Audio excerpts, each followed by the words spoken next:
Hello and welcome, and today's video I'm going to share with you the 5 best Ark game changers. So let's just get straight into it, shall we? In at number 5 we've got the Yutyrannus, and I really can't imagine Ark without this creature being here. And I know it is a 2017 creature, so it did come a little bit later than some of the others on this list, but still there are 2 of the creatures on this list have not been in the game for a while, and I really just can't live without them now. They are absolute game changers, but it's obvious why the UT is here. This really does aid in boss fight scenarios, and bosses are quite an important thing in Ark, okay?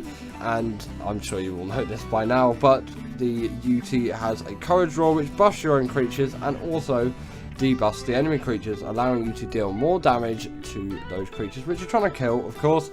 And also it will take it will add damage reduction to your creatures as well, so the creatures that you're attacking can't even do as much damage to you, and you can do even more damage to them. It's pretty OP when you think about it, and this creature is a front runner when it comes to boss fights, and you really can't do one without it unless it's incredibly short, and then it simply isn't necessary. While the Daedon is a sort of nice addition, this again is a front runner. It is a superstar. It really is the star of the show when it comes to Ark creatures and game changes.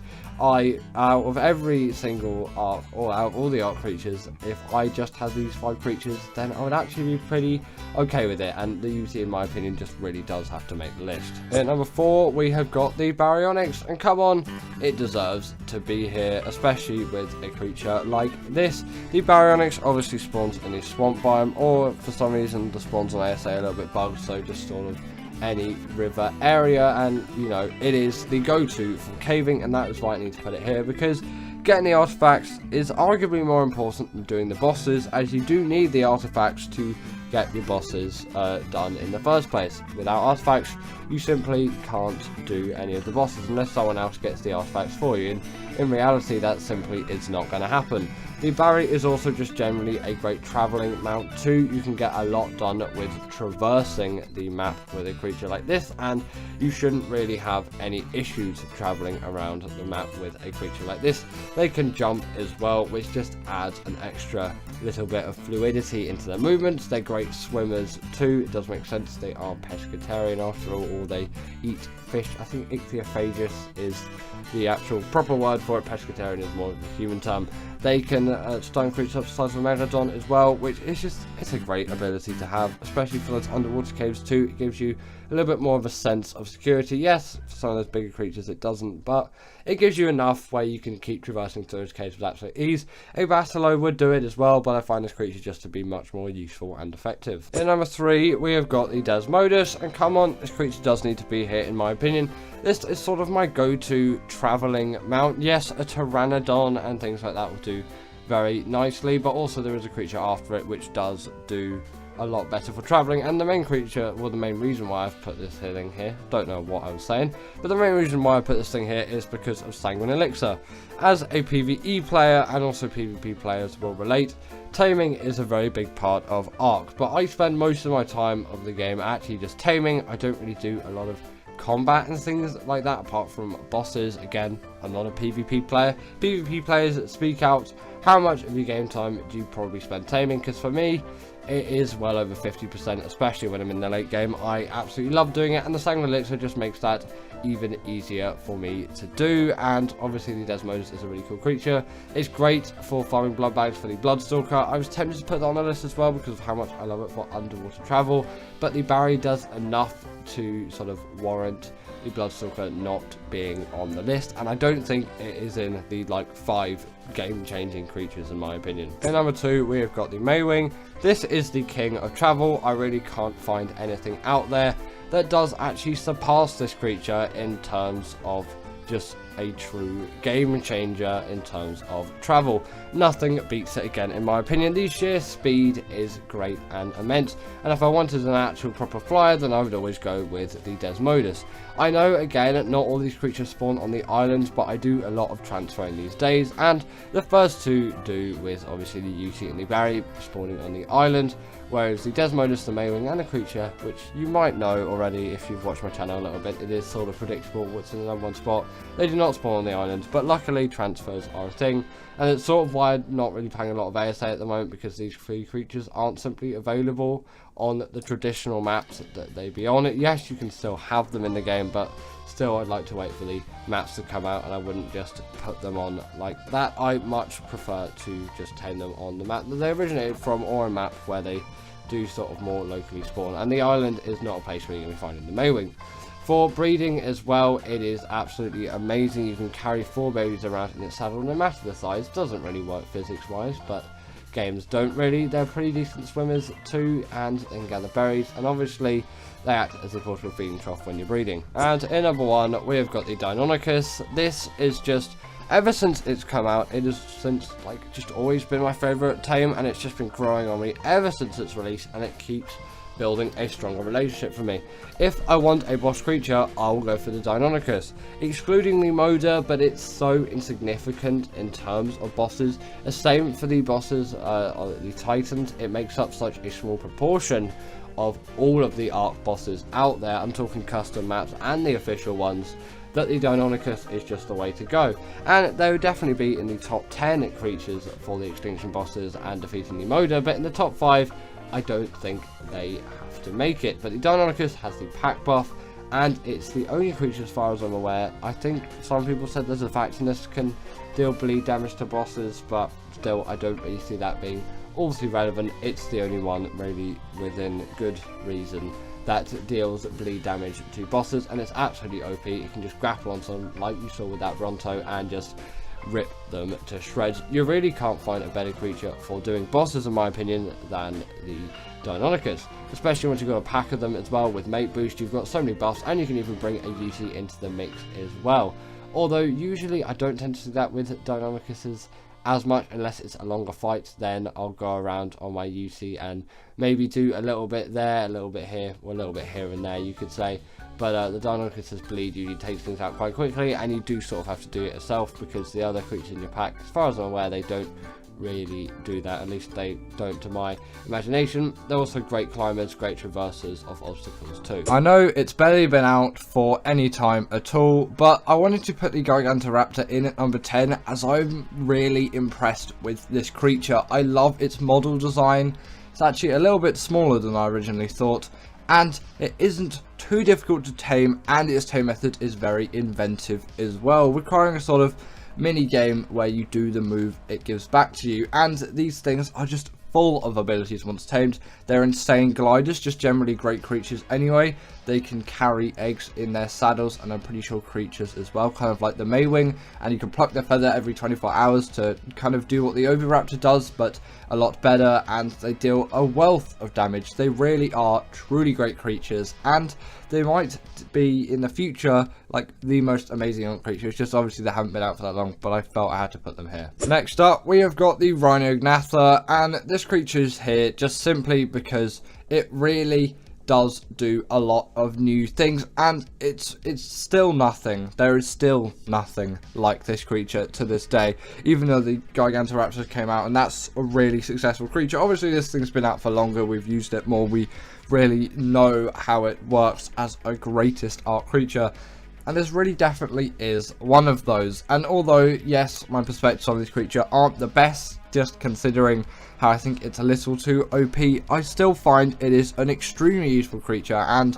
I get a lot of use out of it, namely with its ability to pick up things like Rexes and Parasauritheriums, especially in ASA at the moment, considering that obviously there is no sort of cryopods and things like that, which, you know, obviously we're probably not going to get until Extinction comes out, which is absolutely ages, or you know, we'll get at just some point in the future. Obviously there are mods that you can use to carry creatures around with, but I'm trying to play it a little bit more vanilla at the moment. I do have the Dino Tracker on though, because that mod is really useful. It's like Creature Finder Deluxe, but now just into ASA. The tame method for the rhyniognatha is also largely quite inventive, not as inventive as the Gigantoraptor, as nothing's really been like that before it to an extent, whereas this is pretty much just the tame for the Reaper. It's like the exact same tame method, it just impregnates your dino instead of you, and you have to use the pheromones on your creature to get it to actually impregnate that. You don't really need to do that for the Reaper, but obviously Reaper pheromones are there, but that's to stop the baby from killing you. They won't do this with the rhyniognatha. And then instead of using XP to get 100% effectiveness, there is kind of cravings timer where you'll feed it those resources which were on screen earlier.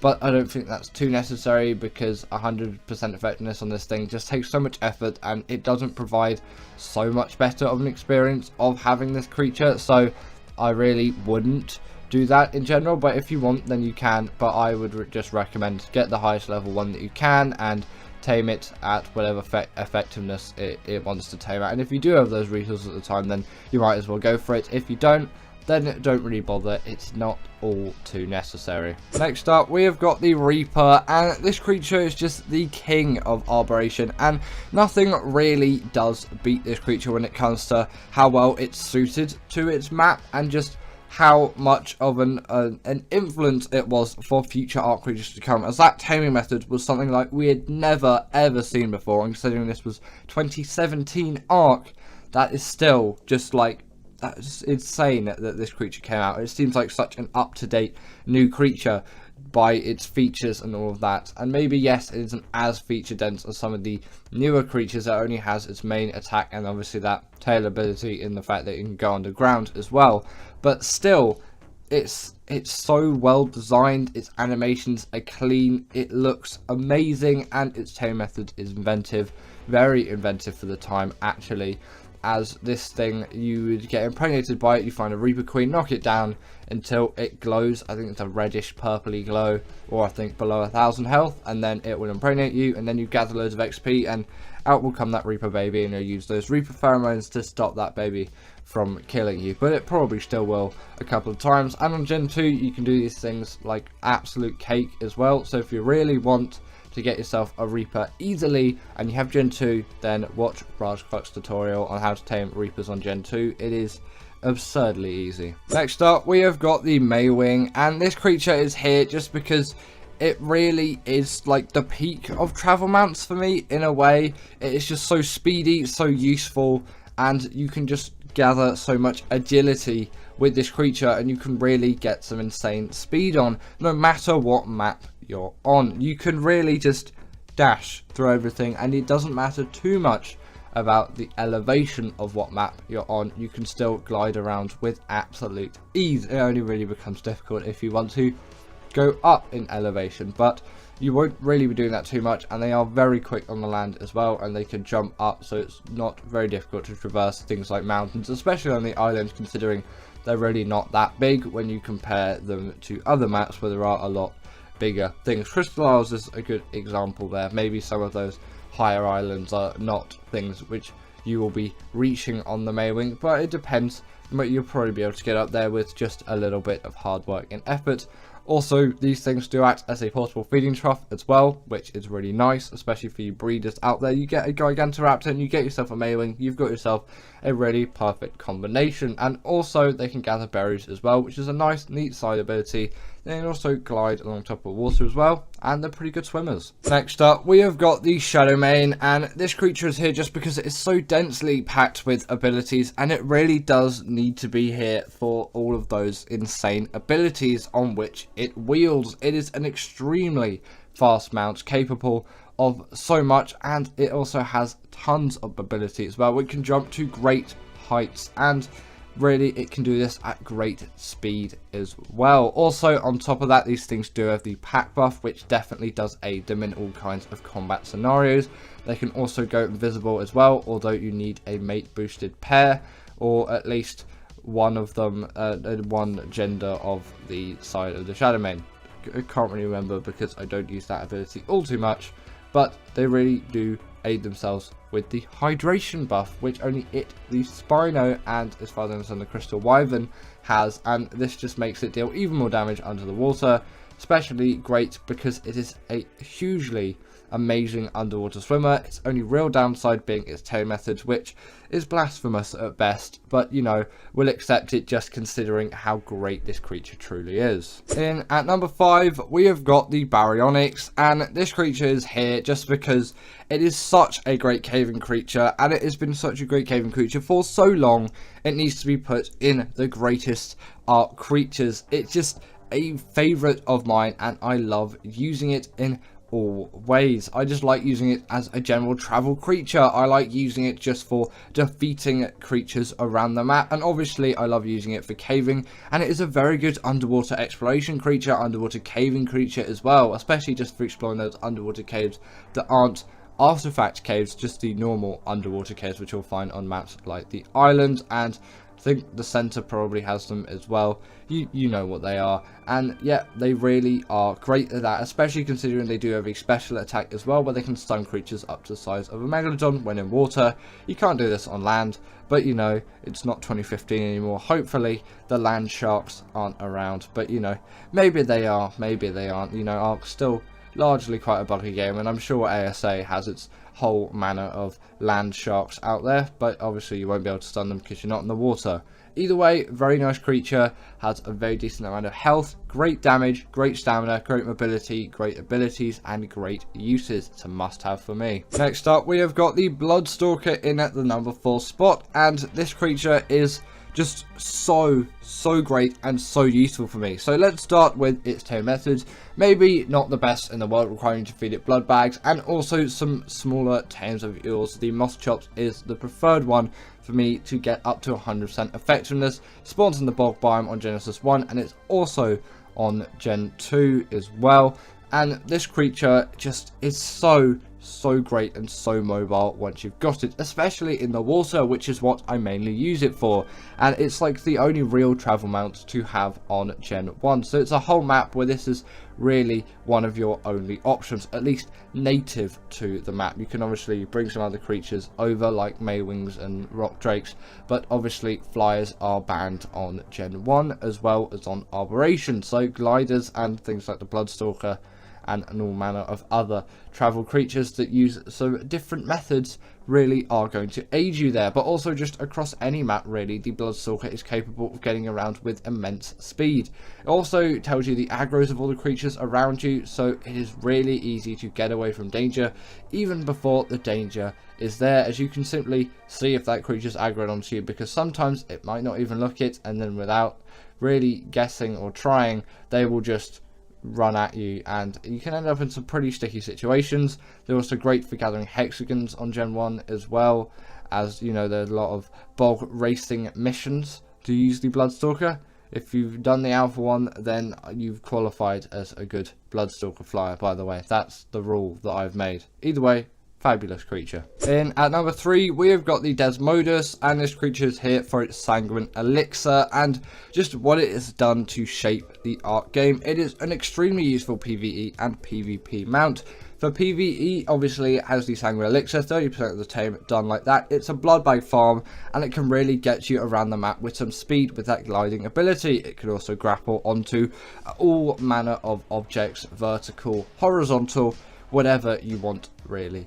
And on top of that, for PvP use, these things can pick people off riders like no problem whatsoever.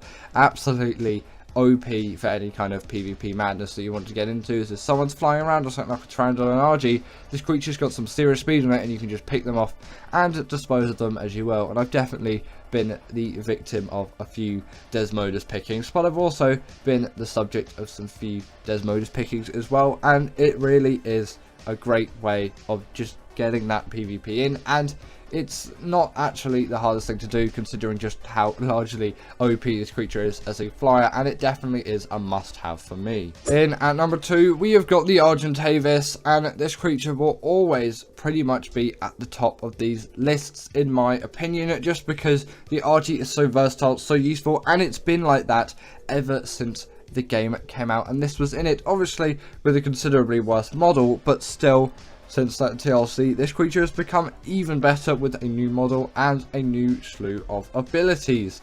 Now, it does have a smithy as a saddle, which really does benefit it, especially just considering what it does. Like, it's essentially like the best metal gatherer in the game in a way. Obviously, it doesn't gather metal, you use it with an Anki, and then from that, you can get yourself loads of metal, crystal, and obsidian, and it has tons of weight reduction, so it's a great metal transporter, resource transporter, and you can pick up a very high range of creatures as well, which you might not expect with a creature of this size. And really it just is extremely useful as a general travel mount as well, especially with the smithy as its saddle, which you can repair any of your armor or metal tools as long as you have some smelted metal ingots in its inventory. And they do put up quite a fight as well, having quite a lot of melee and a very decent health stat, and also some decent stamina to keep them fighting for long, which obviously does actually make them really great flyers as well. They can fly for long distances, and although they're not as fast as a pteranodon, they don't need to be. They have a different use case, and also they do have a nice neat little regen buff as well. If you eat something, obviously you don't have to kill it, but if you kill something and then eat it, then you get a nice regen buff, and you often see Argus in the wild doing this. And in at number 1, we have got the Deinonychus, and this creature is here just because it is my all-time favourite, and nothing really does replace this on the greatest Ark creatures list. So let's just start with the basics and what you'll probably see and notice first. It is an extremely mobile creature that also takes no fall damage, and on top of that it deals hefty amounts of bleed damage and can grapple onto large creatures and even deal bleed damage to bosses, which as far as I'm concerned no other Ark creature can.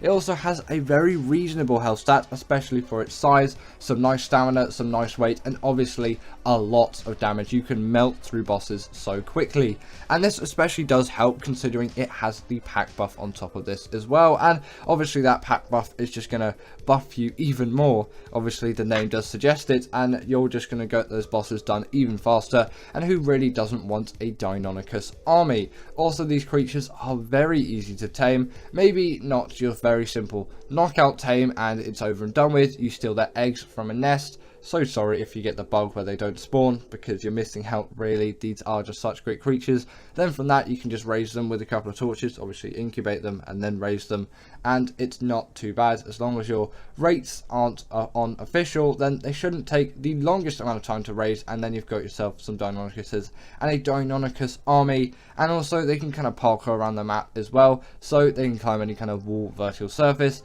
which again does very much aid them in just traveling around the map. They really are a great all-rounder, a must-have, greatest Ark creature for me. And give it up for our patrons Ekaterina Puchkova and Karina Thorne, Dominic Maciejewski, sorry about that name, and everyone else that's on this list. All the people I've mentioned are paid members, and if you feel like that's something you want a shout out at the end of the video, go join the Patreon or become a paid YouTube member.